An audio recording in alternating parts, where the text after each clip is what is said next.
Well, it's time to surprise with the brand new tank's abilities. May we have your attention, please? You're about to see a classic Armata stunt that has never before been shown in public. Вот сейчас мы идем по трассе со скоростью около 40 км в час. Рядом с нами движется Армата, и при этом на этой же, на нашей скорости, она успевает вращать башни на все 360 градусов. Обратите внимание, насколько плавно идет это движение, насколько уверенно танк себя чувствует на дороге.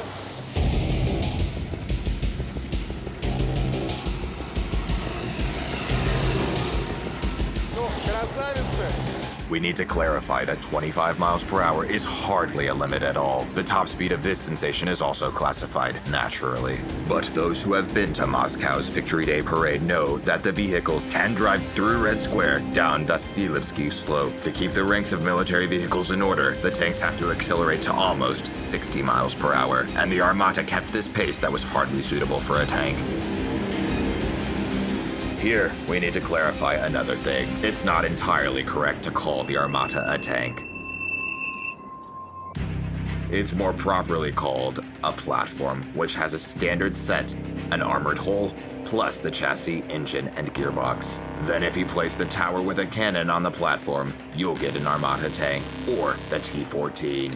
If you can use a combat module with a smaller cannon, you'll get an Armata APC or the T-15. If you can put the guns inside and install a crane instead, you'll get a Battlefield Tank Service Station ARV, which stands for Armored Recovery Vehicle, the T-16.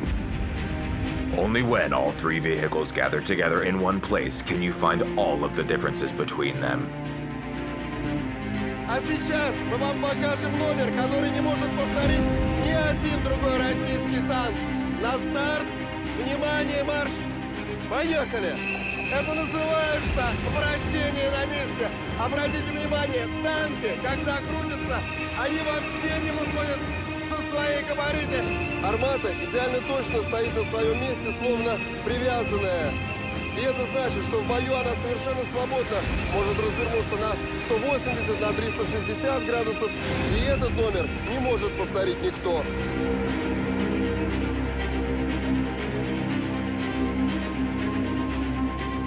Вид изнутри до сегодняшнего дня был засекречен. И вот сегодня у нас, да и у вас есть уникальная возможность погрузиться внутрь знаменитой арматовской капсулы. Так. Ох, тяжеленная ты какая крышка. Это я на чье место забрался? Вы находитесь на месте командира танка. Надежное место. Конечно, все сделано для обеспечения защиты экипажа. Well, my dear tank soldiers, watch this and memorize it. In these conditions, you'll soon have to serve and live in the upcoming future. Judging by the number of seats, the Armata's crew has just 3 members. For comparison, both the American Abrams and the German Leopard and the Israeli Merkava are controlled by a group of 4 people. However, let's get back to the subject of driving. Тут у нас место механика-водителя. Так точно, рабочее место механика-водителя. Надо сказать, что здесь посвободнее штурвал. Как им пользоваться? Есть регулировка в положение по походному, по боевое. Можете вытянуть на себя, зафиксировать. Удобно. То есть я подстраиваю под рост. To your height and for the desired control mode. 2 pedals, throttle and brakes. The gearbox, speedometer, and tachometer. Everything here is like a regular car, but most importantly, the Armata has a control wheel instead of the usual tank control levers. То есть, еще раз, скажите громко для всех танкистов, что здесь уже нет никаких рычагов, руки у механика-водителя только вот на этих рукоятках штурвала. Да, здесь рычагов нет, руки механика-водителя на рукоятках штурвала.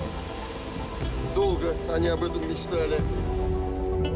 Another piece of good news for future tank soldiers. The seats in the Armata are really comfortable. You almost lie down in them, like in a sports car. Максимально сколько времени должен находиться экипаж вот в такой позе? Требования заданы тактико-техническим заданиям Министерства обороны. Как минимум экипаж в течение суток может вести. Сутки? безвыходную из машины Не работу. вылезая отсюда? Да. Именно поэтому и выбрали вот такую удобную посадку, чтобы ни руки, ни ноги, ни спина не затекали. В том числе из этих соображений, но абсолютно верно, главное требование – это эргономика.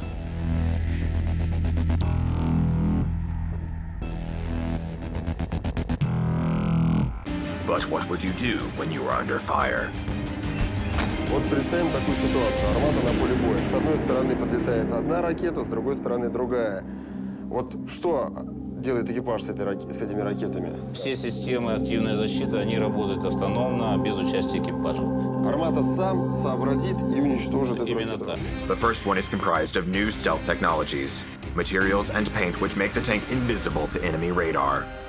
The second is the active defense system, or what we could otherwise call electronic countermeasures.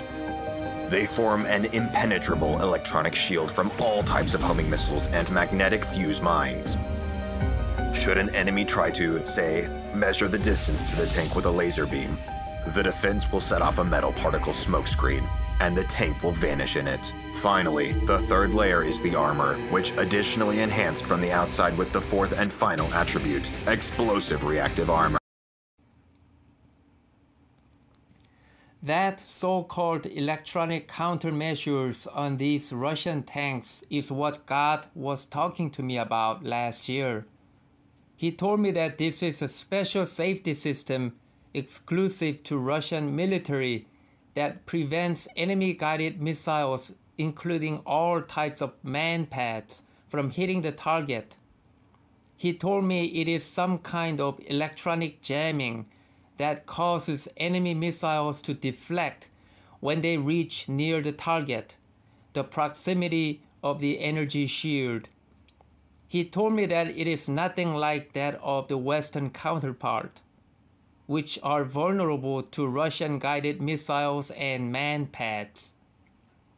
God told me that this is one of the state-of-the-art, highly classified electronic warfare systems that Russian military possesses. God told me that what they are showing or claiming in this video is giving out very limited info for security reasons. He said that this special safety system is not only built into these Armata lineup of tanks, but all of Russian military lineup as well, such as all types of their armored vehicles, helicopters, and fighter jets. They have been used in Syria and now the Ukraine war. This is one of the main factors that enable the Russian military armed forces to successfully and quickly neutralize the enemy in Ukraine, winning the war. God told me that during this Ukraine war, Russia lost only a tiny fraction of their men. Specifically, the Russian armed forces, not in the thousands, but 100 or so men since the war started. This is the truth. The Western mainstream media has been telling you Russia has lost over 200,000 men, which is far from truth. God told me that it is the pro-Russian Ukrainian forces that fight against the Kiev's army took some losses of their men and their war-fighting machines, such as their tanks, armored vehicles, helicopters, and jets, as their military hardware and technology is nowhere close to the level of Russian military force. Many of the helicopters, tanks, and jets they use are the export versions received from Russia, and they don't have this special electronic warfare and jamming system, which is why they are vulnerable to missile attack. In contrast, the losses of Ukrainian military men and the mercenaries have been horrific. A lot of their men are dying every day. It is a suicide mission trying to fight the Russian military. A lot of Ukrainian militants are fleeing because of it. which they don't tell you in the mainstream news. Most people in the West have been severely deceived because they absorb lies coming out of the mainstream news, articles from various institutions and the big tech, including YouTube and various other platforms.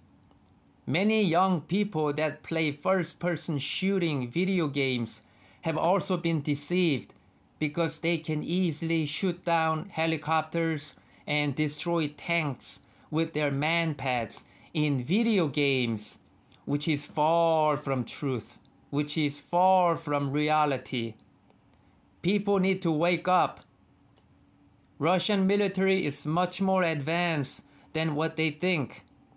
It is terrifyingly more advanced, and more people need to know about it. Please watch the previous video called Update on Ukraine War in my YouTube channel, why it is important for Russia to win the war in Ukraine. God told me He wants people to wake up and seek Him for truth. He said, don't pray that Ukrainians to win the war, because that goes against His will. It is important for Russia to finish cleaning out Ukraine. Instead, pray that people that fight for the Kiev's government to stop fighting the Russians and escape or flee. Have Ukrainian forces to evacuate their positions. Fighting the Russian armed forces is a suicidal mission. It is really bad over there. And ultimately, pray for the Ukrainian military men for their souls to get saved. That is what God wanted me to share. God bless you.